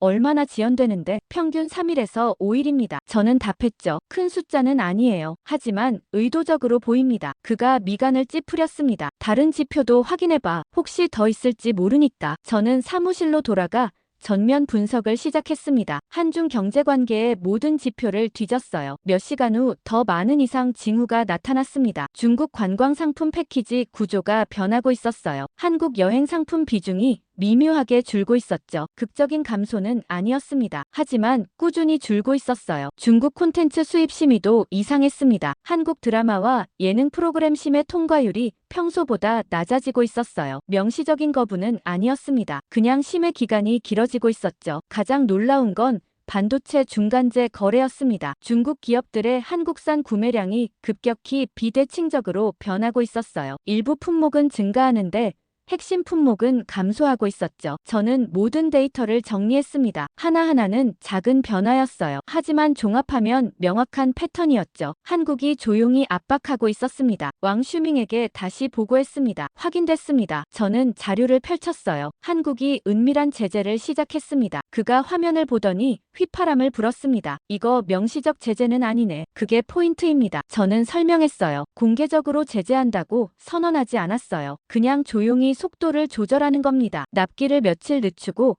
심의를 조금 더 까다롭게 하고 구매 패턴을 약간 바꾸는 거죠. 왕슈밍이 고개를 끄덕였습니다. 똑똑하네. 이러면 우리가 항의하기도 애매하잖아. 맞습니다. 저는 답했죠. 한국은 우리에게 메시지를 보내는 겁니다. 동북공정을 손보지 않으면 이런 식으로 계속 방향을 바꾸겠다는 거예요. 외교부에 즉시 보고해야겠어. 왕슈밍이 전화기를 들었습니다. 다음 날 오전 긴급회의가 소집됐습니다. 외교부뿐 아니라 상무부 관계자들도 참석했어요. 저는 데이터를 발표했습니다. 지난 일주일간 한중 경제 지표에 미묘한 변화가 나타났습니다. 화면에 그래프들을 띄웠죠. 납기 지연, 관광 패키지 변화, 콘텐츠 심해 지연, 반도체 거래 비대칭. 모두 작은 변화지만 패턴이 명확합니다. 상무부 차관이 끼어들었습니다. 이게 정말 한국 정부가 의도한 겁니까? 기업들의 자발적 선택 아닙니까? 저는 고개를 저었습니다. 타이밍이 너무 일치합니다. 한국 측 비공식 접촉 직후 시작됐어요. 우연이라고 보기 어렵습니다. 외교부 차관이 물었습니다. 경제적 영향은 어느 정도입니까? 현재는 미미합니다. 저는 답했어요. 하지만 계속되면 누적 효과가 클 겁니다. 특히 반도체 분야는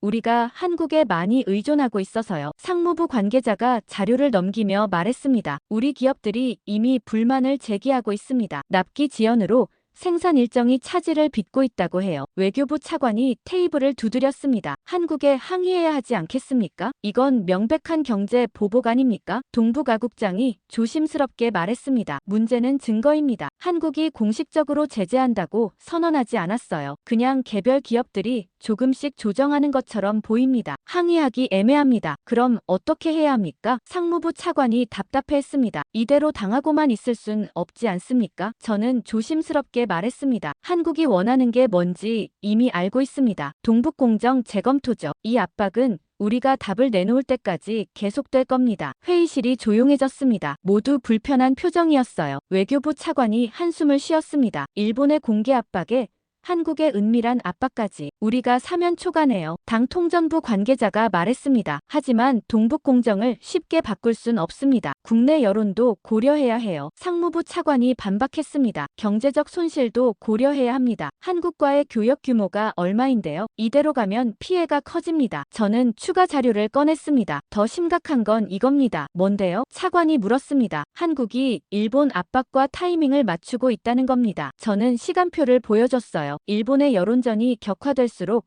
한국의 경제 조정도 강화되고 있습니다. 둘이 협력하는 건 아니지만 효과는 비슷해요. 중국을 양쪽에서 압박하는 겁니다. 외교부 차관이 얼굴을 찌푸렸습니다. 이건 계산된 거네요. 한국이 상황을 완벽하게 읽고 있어요. 저는 고개를 끄덕였습니다. 한국은 조용하지만 전략적입니다. 공개 대립 없이 목적을 달성하는 방법을 알고 있어요. 회의가 끝난 후 복도에서 상무부 차관이 저를 불렀습니다. 린쥔 연구관, 솔직히 물어봅시다. 이 압박이 얼마나 더 심해질 수 있습니까? 저는 신중하게 답했습니다. 한국이 원하는 답을 얻을 때까지입니다. 지금은 경미한 수준이지만 우리가 계속 무시하면 단계를 높일 겁니다. 구체적으로요? 그가 다그쳐 물었습니다. 핵심 부품 공급을 더 조이거나 기술 협력 속도를 늦추거나 신규 계약을 보류할 수 있습니다. 저는 설명했어요. 여전히 명시적이지 않지만 효과는 클 겁니다. 상무부 차관이 한숨을 쉬었습니다. 외교부에 말해야겠어요. 빨리 결정을 내려야 합니다. 경제가 더 이상 못 버팁니다. 사무실로 돌아온 저는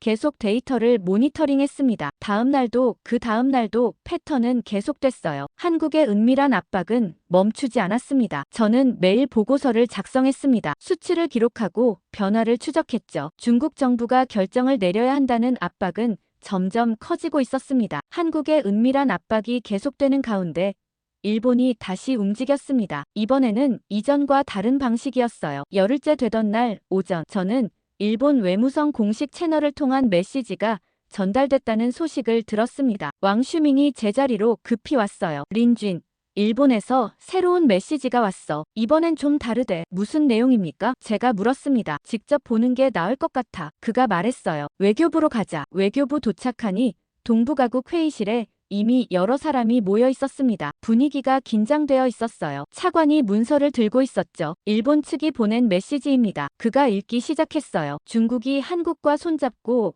역사 문제를 정치화하는 것은 위험한 선례가 됩니다. 동북아 역사 전쟁에서 중국이 한국 편을 든다면 일본도 대응할 수밖에 없습니다. 역사적 정당성 논쟁에서 중국이 유리한 위치를 차지할 수 있겠습니까? 저는 문서 내용을 곱씹었습니다. 이전의 단순 항의와는 달랐어요. 전략적 위협이었죠. 동북아국장이 말했습니다. 이건 위협입니다. 일본이 우리를 압박하고 있어요. 하지만 묘하네요. 차관이 말했습니다. 위협이면서 동시에 불안이 묻어나 있어요. 일본이 초조해하는 것 같습니다. 저는 손을 들었습니다. 분석해보겠습니다. 제가 말했어요. 노트북을 열어 메시지를 다시 읽었습니다. 일본의 논리를 정리해봤어요. 첫째, 중국이 한국과 역사 연대를 형성한다는 프레임. 둘째, 이것이 일본을 고립시킨다는 우려. 셋째, 역사 정당성 논쟁에서 중국도 불리할 수 있다는 암시. 저는 분석 결과를 말했습니다. 일본은 두 가지를 노리고 있습니다. 하나는 중국이 한국과 거리를 두게 만드는 것. 다른 하나는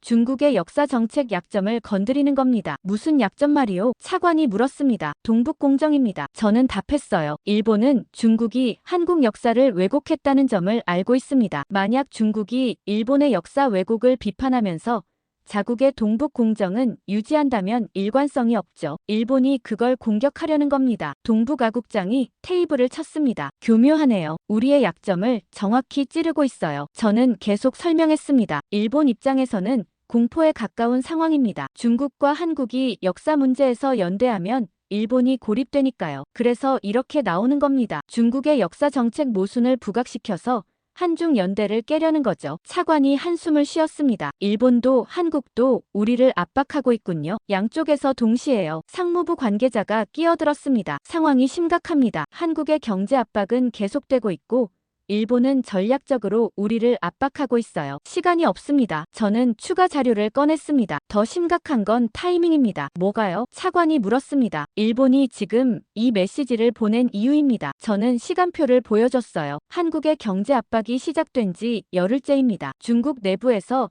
동북공정 재검토 논의가 나오기 시작할 때죠. 일본은 그 타이밍을 정확히 포착했습니다. 국장이 물었습니다. 일본이 우리 내부 동향을 알고 있다는 겁니까? 정보망이 있을 겁니다. 저는 답했어요. 하지만 추측만으로도 충분해요. 한국의 움직임을 보면 중국이 압박받고 있다는 걸 알 수 있으니까요. 그래서 지금 쐐기를 박는 겁니다. 차관이 창밖을 바라봤습니다. 잠시 침묵이 흘렀어요. 이건 게임이네요. 그가 중얼거렸습니다. 일본과 한국이 각자 다른 방식으로 우리를 압박하고 있어요. 일본은 공개적으로, 한국은 은밀하게, 그리고 우리는 선택을 강요받고 있습니다. 저는 고개를 끄덕였습니다. 가장 위험한 건 시간입니다. 제가 말했어요. 우리가 오래 끌수록 양쪽 압박이 모두 강해집니다. 일본은 여론전을 더 격화할 거고 한국은 경제 조정을 더 강화할 겁니다. 그럼 우리가 어떻게 해야 합니까? 상무부 관계자가 답답해했습니다. 결정을 내려야 합니다. 저는 단호하게 말했어요. 더 이상 미룰 수 없어요. 회의가 끝나고 복도로 나왔습니다. 왕슈밍이 제 옆을 걸으며 말했어요. 상황이 점점 복잡해지네. 복잡한 게 아닙니다. 저는 답했죠. 명확해지고 있는 겁니다. 중국이 어느 쪽을 선택할지요. 다음 날 일본 언론이 다시 움직였습니다. 요미우리 신문에 사설이 났어요. 제목은 중국의 이중잣대였습니다. 중국이 일본의 역사 왜곡을 비판하면서 자국의 동북공정은 정당화한다. 이는 명백한 이중잣대다. 역사 정의를 말하려면 자국 역사부터 바로 잡아야 한다. 저는 기사를 읽으며 긴장했습니다. 일본이 본격적으로 동북공정 카드를 꺼낸 거였어요. 산케이 신문도 비슷한 논조였습니다. 한국과 중국, 역사 왜곡 공범, 두 나라 모두 역사를 정치적으로 이용한다는 내용이었죠. 왕슈밍에게 보고했습니다. 일본이 동북공정을 공개적으로 거론하기 시작했습니다. 예상했던 수순이야. 그가 말했어요. 일본이 우리와 한국 사이를 이간질하려는 거지. 효과가 있을까요? 제가 물었습니다. 글쎄, 왕슈밍이 고개를 저었어요. 하지만 우리 내부에는 영향을 줄 거야. 동북공정을 바꾸는 게 더 어려워질 수 있어. 오후에 당 통전부에서 연락이 왔습니다. 긴급회의 소집이었어요. 회의실에 도착하니 분위기가 살벌했습니다. 역사정책 담당자들이 대거 참석했어요. 당 통전부 부국장이 회의를 주재했습니다. 일본이 동북공정을 공격하기 시작했습니다. 그가 말했어요. 이건 우리 내부 결속을 흔드는 시도입니다. 사회과학원 관계자가 말했습니다. 동북공정은 학술적 연구입니다. 일본이 뭐라든 바꿀 수 없어요. 하지만 한국 압박은 계속되고 있습니다. 상무부 관계자가 반박했어요. 경제적 손실이 커지고 있어요. 저는 조용히 듣고 있었습니다. 회의실이 둘로 나뉘고 있었어요. 한쪽은 원칙을 고수하자는 입장, 다른 쪽은 현실을 고려하자는 입장이었죠. 당 통전부 부국장이 저를 쳐다봤습니다. 린쥔 연구관, 객관적으로 평가해 보시오. 현재 구조를 유지하면 어떻게 됩니까? 저는 숨을 깊이 들이쉬었습니다. 신중하게 답해야 했어요. 일본은 우리와 동아시아 주도권 프레임에서 유일한 적대 경쟁자로 남을 겁니다. 제가 말했습니다. 한국은 미국, 동남아와의 협력으로 더 멀어질 거고요. 우리는 양쪽 모두와 관계가 악화됩니다. 구체적으로요? 부국장이 다그쳐 물었습니다. 일본과는 센카쿠 역사 문제로 계속 충돌합니다. 저는 설명했어요. 한국과는 경제, 기술 협력이 약화되고요. 결국 우리가 동북아에서 고립될 수 있습니다. 회의실이 술렁거렸습니다. 고립이라는 단어가 무거웠어요. 차관이 물었습니다. 그럼 우리가 동북공정을 조정해야 한다는 겁니까? 저는 조심스럽게 답했습니다. 전략적 선택이 필요합니다. 원칙만 고수하면 외교적으로 불리해지고 현실만 쫓으면 국내 반발이 있습니다. 균형점을 찾아야 해요. 회의는 결론 없이 끝났습니다. 하지만 분위기는 변하고 있었어요. 중국이 더 이상 미룰 수 없다는 걸 모두 알고 있었죠. 일본의 전략적 압박이 있은 지 사흘 후 최고 수준의 회의가 소집됐습니다. 중난하이에서 열리는 전략회의였어요. 저도 참석하라는 연락을 받았죠. 왕슈밍과 함께 중난하이로 향했습니다. 차 안에서 그가 말했어요. 오늘 회의가 분수령이 될 거야. 어느 쪽으로든 결정이 날 것 같아. 저는 고개를 끄덕였습니다. 긴장됐어요. 회의실은 2층 대회의실이었습니다. 이전보다 훨씬 큰 방이었어요. 들어가니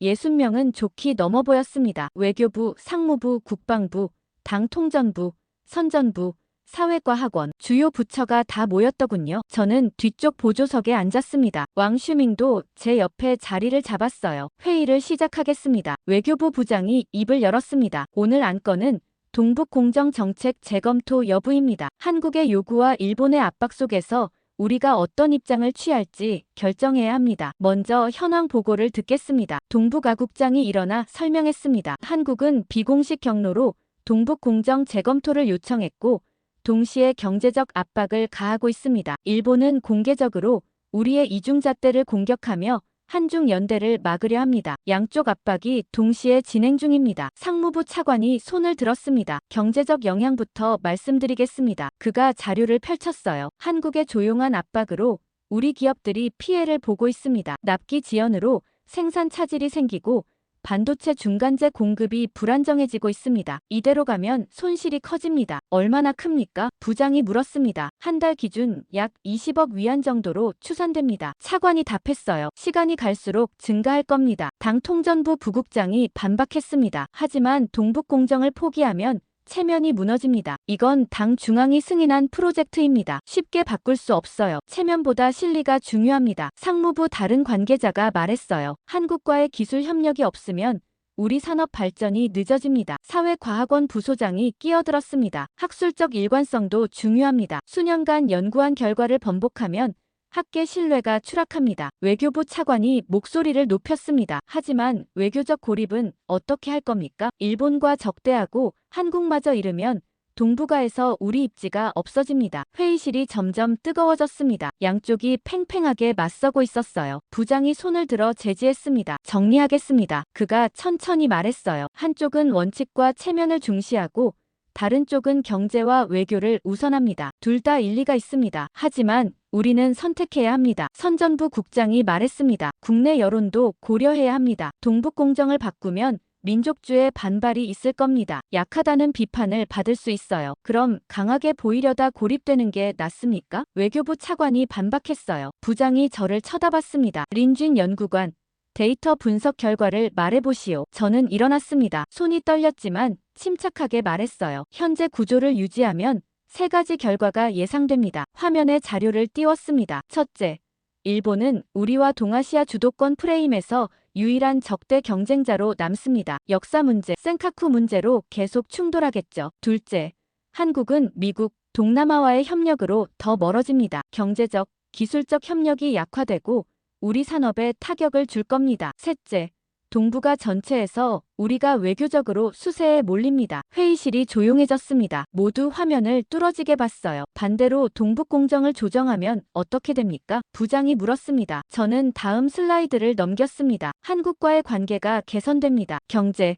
기술 협력이 강화되고 문화 교류도 활발해지죠. 일본의 고립 시도가 실패합니다. 한중 연대 구도가 유지되면서 일본이 오히려 압박받습니다. 동북아 외교에서 우리가 주도권을 쥡니다. 하지만 국내 반발은요? 선전부 국장이 물었습니다. 관리 가능합니다. 저는 답했어요. 전면 폐기가 아니라 일부 수정과 공동 연구로 가면 됩니다. 학술적 재검토라는 프레임을 씌우면 돼요. 체면을 지키면서 실리를 챙기는 겁니다. 당 통전부 부국장이 불편한 표정으로 물었습니다. 그래도 후퇴하는 것 아닙니까? 전략적 조정입니다. 제가 단호하게 답했어요. 후퇴가 아니라 재배치죠. 우리가 더 큰 이익을 위해 일부를 조정하는 겁니다. 외교부 차관이 박수를 쳤습니다. 정확합니다. 이건 후퇴가 아니라 전진을 위한 조정입니다. 상무부 차관도 거들었습니다. 경제적으로도 합리적입니다. 한국과의 협력이 일본과의 대립보다 우리에게 이득입니다. 하지만 사회과학원 부소장은 여전히 반대했습니다. 학술적 권위가 손상됩니다. 번복하면 우리 연구를 누가 신뢰하겠습니까? 새로운 연구로 보완하면 됩니다. 외교부 관계자가 답했어요. 한국과 공동연구위원회를 만들어서 더 깊이 있게 연구하는 거죠. 오히려 학술적 완성도가 높아집니다. 부장이 테이블을 두드렸습니다. 표결하겠습니다. 그가 선언했어요. 동북공정 정책 조정에 찬성하시는 분 하나둘 손이 올라가기 시작했습니다. 천천히 하지만 확실하게요. 외교부, 상무부 사람들이 먼저 손을 들었어요. 그 다음 선전부 일부, 국방부 일부가 따라왔죠. 저는 숨을 죽이고 지켜봤습니다. 최종 집계 결과가 나왔습니다. 60명 중 38명 찬성, 15명 반대, 7명 기권이었어요. 가결됐습니다. 부장이 선언했습니다. 동북공정 정책을 재검토하고 한국과 협력 방안을 모색하겠습니다. 회의실이 술렁거렸습니다. 찬성한 사람들은 안도하고 반대한 사람들은 불만스러워했어요. 하지만 결정은 내려졌습니다. 회의가 끝나고 밖으로 나왔습니다. 왕 슈밍이 제 어깨를 두드렸어요. 린쥔, 자네가 결정적 역할을 했어. 데이터 분석이 사람들을 설득했어. 저는 아직도 믿기지 않았습니다. 중국이 동북공정을 조정하기로 결정한 거예요. 복도에서 외교부 차관이 저를 불렀습니다. 린쥔 연구관, 잘했어. 그가 악수를 청했어요. 자네 분석이 명확했어. 객관적 데이터가 감정을 이겼지. 감사합니다. 저는 고개를 숙였습니다. 하지만 이제 시작입니다. 그가 말했어요. 실행이 중요해. 한국과 협상하고 국내 여론 관리하고 일본 반발 대응하고 할 일이 산더미야. 저는 창밖을 바라봤습니다. 베이징 하늘이 맑았어요. 중국이 역사적 결정을 내린 날이었습니다. 사무실로 돌아와 저는 보고서를 작성하기 시작했습니다. 오늘 회의 내용을 정리하고 향후 전망을 분석했어요. 동북아 질서가 바뀌기 시작할 거라고 썼습니다. 한국과 중국의 관계가 새로운 단계로 접어들 거라고요. 그리고 일본은 외교적으로 더 어려워질 거라고 예측했죠. 보고서를 마무리하며 저는 생각했습니다. 일본 총리의 독도 발언 하나가 이 모든 걸 촉발했어요. 그 발언이 중국의 한국 지지를 이끌어냈고 한국의 동북 공정 요구를 가능하게 했으며 결국 중국의 역사 정책 전환까지 만들어낸 겁니다. 릴레이처럼 이어진 사건들이었죠. 중나나이 전략회의가 끝난 지 나흘이 지났습니다. 그동안 외교부와 당통전부, 사회과학원이 바쁘게 움직였어요. 구체적인 실행 방안을 만들고 있었죠. 저는 매일 관련 부처 회의에 참석했습니다. 데이터 분석가로서 자문 역할을 맡았거든요. 넷째 날 오전, 왕슈밍이 제자리로 왔습니다. 린쥔, 오늘 오후에 공식 발표가 나간대. 정말입니까? 저는 놀라서 물었습니다. 벌써요? 위에서 빨리 하라고 했대. 그가 말했어요. 한국 압박도 계속되고 일본도 시끄러우니까 더 끌면 안 된다는 거지. 어떤 방식으로 발표합니까? 조용하게 할 거야. 왕슈밍이 답했습니다. 대대적으로 홍보하지 않고 외교부 정례 브리핑에서 간단히 언급하는 시기래. 국내 반발을 최소화하려는 거지. 오후 3시 저는 외교부 브리핑룸 뒤쪽에 앉아 있었습니다. 기자들이 20명쯤 와 있었어요. 대부분 일상적인 표정이었죠. 아직 큰 발표가 있을 거라고 예상하지 못하는 것 같았습니다. 외교부 대변인이 단상에 올랐습니다. 50대 중반 여성이었어요. 침착한 표정이었죠. 정례 브리핑을 시작하겠습니다. 그녀가 서류를 펼쳤습니다. 처음 10여 분은 일반적인 내용이었습니다. 외교 일정, 국제회의 참석, 양자관계 등이었죠. 기자들도 지루한 듯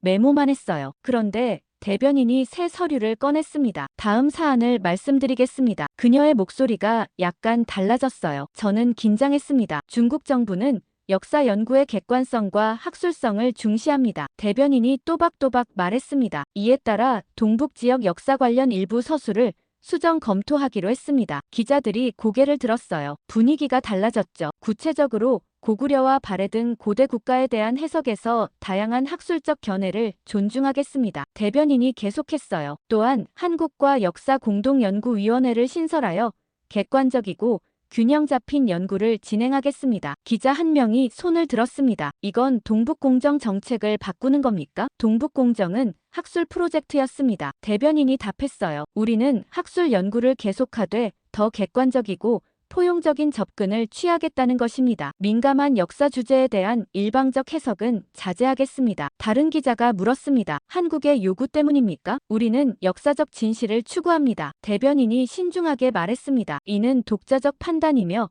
학술적 완성도를 높이기 위한 조치입니다. 하지만 한국과의 협력은 환영합니다. 브리핑이 끝났습니다. 기자들이 급히 밖으로 나가 전화를 걸기 시작했어요. 큰 뉴스라는 걸 다들 알았죠. 저는 자리에 앉은 채 생각했습니다. 조용하지만 명확한 발표였어요. 중국이 동북공정을 동결한다는 선언이었죠. 사무실로 돌아오니 이미 뉴스가 터져 나오고 있었습니다. 중국 주요 포털 사이트들이 보도하기 시작했어요. 중국 동북공정 서술 수정 검토, 한국과 역사 공동연구 추진, 고구려 발해 해석 재검토. 저는 반응을 모니터링하기 시작했습니다. 먼저 한국 반응을 확인했어요. 한국 언론들이 즉각 보도했습니다. 중국 동북공정 사실상 동결, 한중 관계 새 전기, 역사 갈등 해소 기대. 댓글들도 대체로 긍정적이었어요. 중국이 잘했다. 이제 제대로 협력할 수 있겠다. 외교의 승리다. 한국 외교부도 환영 논평을 냈습니다. 중국 정부의 결정을 긍정적으로 평가합니다. 논평 내용이었죠. 역사 문제에서 객관적이고 학술적인 접근은 바람직합니다. 공동연구위원회를 통해 건설적 협력을 기대합니다. 저는 왕 슈밍에게 보고했습니다. 한국 반응이 좋습니다. 예상대로야. 그가 고개를 끄덕였어요. 한국이 원하던 걸 얻었으니까. 일본 반응은요? 제가 물었습니다. 아마 당황할 거야. 왕 슈밍이 웃었습니다. 정말 그랬습니다. 일본 언론들이 혼란스러워하고 있었어요. 요미우리는 중국, 한국의 굴복이라는 헤드라인을 뽑았습니다. 아사히는 중일 관계 더욱 악화 우려라고 보도했죠. 일본 외무성도 즉각 반응했습니다. 중국의 결정을 주시하고 있다는 짧은 논평이었어요. 불편한 심기가 역력했죠. 저는 일본 SNS 반응도 확인했습니다. 네티즌들이 당혹스러워하고 있었어요. 중국이 한국 편을 든다. 일본이 고립됐다. 외교 실패다. 이런 댓글들이었죠. 왕 슈밍이 제 화면을 보며 말했습니다. 일본이 우려하던 게 현실이 됐네. 한중 연대가 강화되는 거야. 국내 반응은 어떻습니까? 제가 물었습니다. 엇갈려. 그가 답했어요. 웨이보 댓글을 보면 찬반이 반반이야. 저는 웨이보를 열어봤습니다. 정말 의견이 갈렸어요. 긍정적 댓글들이 있었습니다. 정부가 현명하게 판단했다. 한국과 협력하는 게 맞다. 역사는 열린 자세로 연구해야 한다. 하지만 비판적 댓글도 많았습니다. 너무 쉽게 굴복했다. 체면이 없다. 한국에 끌려다닌다. 민족주의 성향 네티즌들의 반발이었어요. 선전부가 여론 관리에 나섰습니다. 주요 포털에 해설 기사를 배치했어요. 이건 굴복이 아니라 학술적 완성도를 높이는 조치다. 한국과의 협력이 국익에 도움이 된다. 역사 연구는 열린 자세로 해야 한다. 이런 논조였죠. 며칠 후 구체적인 실행 계획이 발표됐습니다. 한중 역사 공동연구위원회가 2달 내 출범한다는 거였어요. 양국 학자 각 10명씩 참여해서 고구려, 발해 등을 공동 연구한다고 했죠. 동북공정 관련 교과서, 서술도 순차적으로 수정한다고 발표했습니다. 일방적 표현을 빼고 다양한 해석을 소개하는 방식으로요. 저는 이 모든 과정을 데이터로 기록했습니다. 한국의 경제 압박이 즉시 멈췄어요. 납기 지연이 정상화됐고 관광 패키지도 원래대로 돌아왔으며 콘텐츠 심의도 빨라졌습니다. 한국이 목적을 달성한 거였죠. 왕 슈밍에게 보고했습니다. 한국의 압박이 완전히 사라졌습니다. 당연하지. 그가 말했어요. 한국이 원하던 걸 얻었으니까. 조용히 압박하고 조용히 풀었어. 정말 전략적이야. 일주일 후 베이징에서 한중 외교 고위급 회담이 열렸습니다. 공식 일정으로 발표됐어요. 한국 외교차관이 베이징을 방문했죠. 회담 후 공동 성명이 나왔습니다. 양국은 역사 문제에서 건설적 협력을 강화하기로 했다. 공동 연구를 통해 객관적 진실을 추구하며 미래지향적 관계를 발전시킨다. 저는 성명서를 읽으며 감회가 새로웠습니다. 한 달 전만 해도 상상하기 어려웠던 내용이었거든요. 중국과 한국이 역사 문제에서 협력한다니요. 왕 슈밍이 제자리로 왔습니다. 린쥔, 최종 보고서 준비해봐. 이번 사건 전체를 정리하는 거야. 알겠습니다. 저는 노트북을 열었습니다. 보고서 작성을 시작했어요. 제목은 독도 발언에서 동북공정 동결까지 동북아 질서, 재편 과정 분석이었습니다. 일본 총리의 독도 발언으로 시작된 일련의 사건들을 시간순으로 정리했어요. 중국의 한국 지지, 한국의 침묵과 동북공정 카드, 일본의 압박, 한국의 은밀한 제재, 중국 내부 논쟁, 그리고 최종 정책 전환까지 모든 단계가 인과관계로 연결돼 있었습니다. 보고서 결론 부분을 썼습니다. 일본의 독도 도발이 예상치 못한 결과를 낳았다. 중국이 한국을 지지하면서 한중 관계가 새로운 단계로 접어들었고 한국은 이를 레버리지로 동북공정 재검토를 이끌어냈다. 결과적으로 동북아 균형추가 완전히 달라졌다. 한국과 중국의 협력이 강화되고 일본은 외교적으로 고립됐다. 보고서를 거의 완성할 무렵 외교부에서 특별 요청이 들어왔습니다. 최고 지도부에 직접 브리핑을 해달라는 거였어요. 일주일 후 중난하이 소회의실에서였죠. 왕 슈밍이 제 어깨를 두드렸습니다. 린쥔, 자네 인생 최대의 브리핑이 될 거야. 긴장되지? 떨립니다. 저는 솔직하게 답했어요. 하지만 데이터가 말해줄 겁니다. 회의실에 들어가니 10명 정도만 앉아 있었습니다. 외교부 부장, 당 통전부 부부장, 국무원 고위 관계자들이었어요. 모두 최고 위급이었죠. 린쥔 연구관 시작하시오. 외교부 부장이 말했습니다. 저는 프로젝터를 켜고 첫 슬라이드를 띄웠습니다. 지난 한 달간의 동북아 여론, 경제, 안보 데이터 흐름 분석이라는 제목이었어요. 먼저 시간선을 보여드리겠습니다. 저는 타임라인 그래프를 띄웠습니다. 일본 총리의 독도 발언이 출발점이었습니다. 제가 설명했죠. 이 발언으로 중국 내 여론이 급변했고 우리 정부가 한국 입장을 지지하게 됐습니다. 예상치 못한 결정이었죠. 다음 단계입니다. 슬라이드를 넘겼어요. 한국이 조용히 침묵했습니다. 공개적 감사 대신 동북공정 키워드를 조용히 환기시켰죠. 우리에게 메시지를 보낸 겁니다. 그래프를 보여줬습니다. 동북공정 관련 한국 내 언급이 340% 증가한 시기였어요. 이어서 한국이 비공식 접촉을 시작했습니다. 저는 계속 설명했습니다. 베이징 주재 한국 대사관 참사관이 우리 비선 라인과 만났고 동북공정 재검토를 요청했습니다. 직접적이지 않았지만 명확했어요. 국무원 관계자가 끼어들었습니다. 한국이 어떻게 압박했습니까? 은밀한 경제 제재였습니다. 저는 다음 그래프를 띄웠어요. 납기 지연, 관광 패키지 조정, 콘텐츠 심해 지연, 반도체 거래 비대칭, 명시적 제재는 아니지만 메시지는 분명했습니다. 동북공정을 손보지 않으면 방향을 바꾸겠다는 거였죠. 당 통전부 부부장이 물었습니다. 일본은 어떻게 움직였습니까? 일본은 공개 압박과 전략적 위협을 병행했습니다. 저는 설명했어요. 외신을 동원한 여론전을 펼쳤고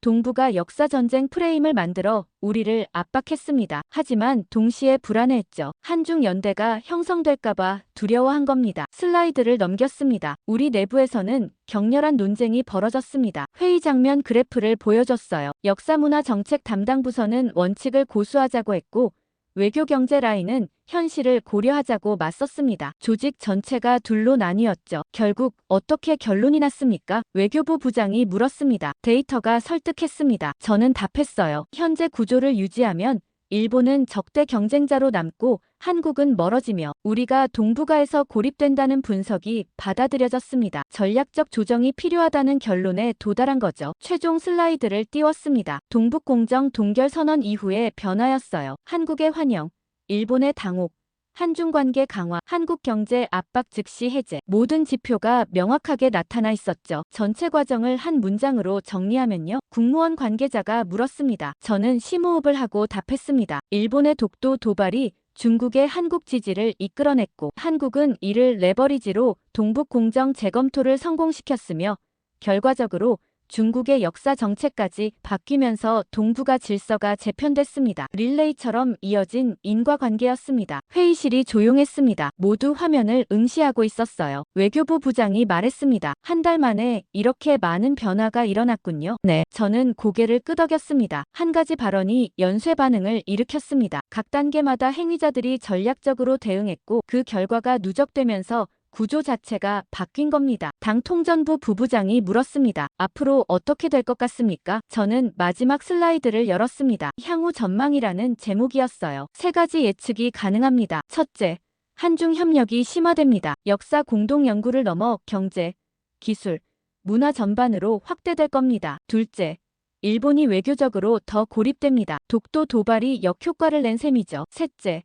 동북아에서 한국의 역할이 커집니다. 중국과 일본 사이에서 균형자 역할을 하게 될 거예요. 국무원 관계자가 고개를 끄덕였습니다. 우리가 옳은 선택을 한 거군요. 전략적으로는 그렇습니다. 저는 신중하게 답했어요. 하지만 국내 여론 관리는 계속 필요합니다. 일부 민족주의 성향에서 반발이 있을 수 있으니까요. 외교부 부장이 말했습니다. 좋은 분석이었습니다. 이 보고서를 최고 지도부에 올리겠습니다. 브리핑이 끝나고 밖으로 나왔습니다. 왕슈밍이 기다리고 있었어요. 어땠어? 잘 됐습니다. 저는 안도하며 답했습니다. 그들이 이해했어요. 당연하지. 왕슈밍이 웃었습니다. 자네 분석이 명확했으니까. 사무실로 돌아와 최종 보고서를 마무리했습니다. 결론 부분을 다시 읽어봤어요. 한 달간의 여론, 경제, 안보 데이터 흐름은 하나의 거대한 결론으로 이어진다. 일본의 독도 도발, 중국의 한국 지지, 한국의 동북 공정 수정 요구, 한국발 조용한 제재, 일본의 2차 압박, 중국 내부 충돌, 역사 정책 전환, 중한 관계 재정렬,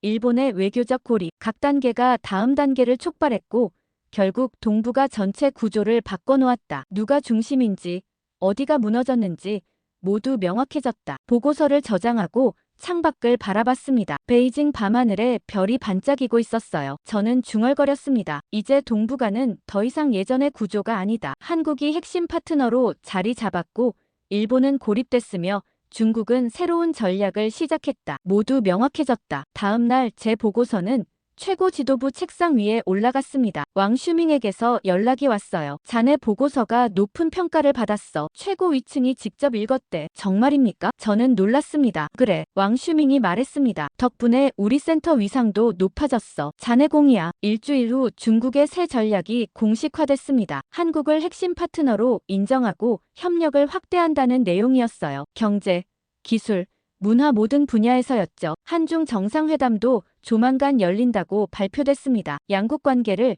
전략적 협력 동반자로 격상시킨다는 거였어요. 저는 뉴스를 보며 감회가 새로웠습니다. 일본 총리의 독도 발언 하나가 이 모든 변화를 만들어냈어요. 예상치 못한 연쇄 반응이었죠. 그리고 저는 그 과정을 처음부터 끝까지 지켜봤습니다. 데이터 분석가로서 말이죠. 왕슈밍이 제자리로 왔습니다. 린쥔, 자네가 역사의 증인이 됐어. 저는 웃었습니다. 데이터의 증인이죠. 저는 숫자만 봤을 뿐입니다. 그 숫자가 진실을 말해줬고요. 그날 밤 저는 마지막 메모를 남겼습니다. 개인 일기장에 적었어요. 동북아 질서가 바뀌었다. 한국이 중심으로 올라섰고 중국은 한국과 손잡았으며 일본은 외교적으로 고립됐다. 모두 명확해졌다. 그리고 이 모든 것은 데이터가 예측했던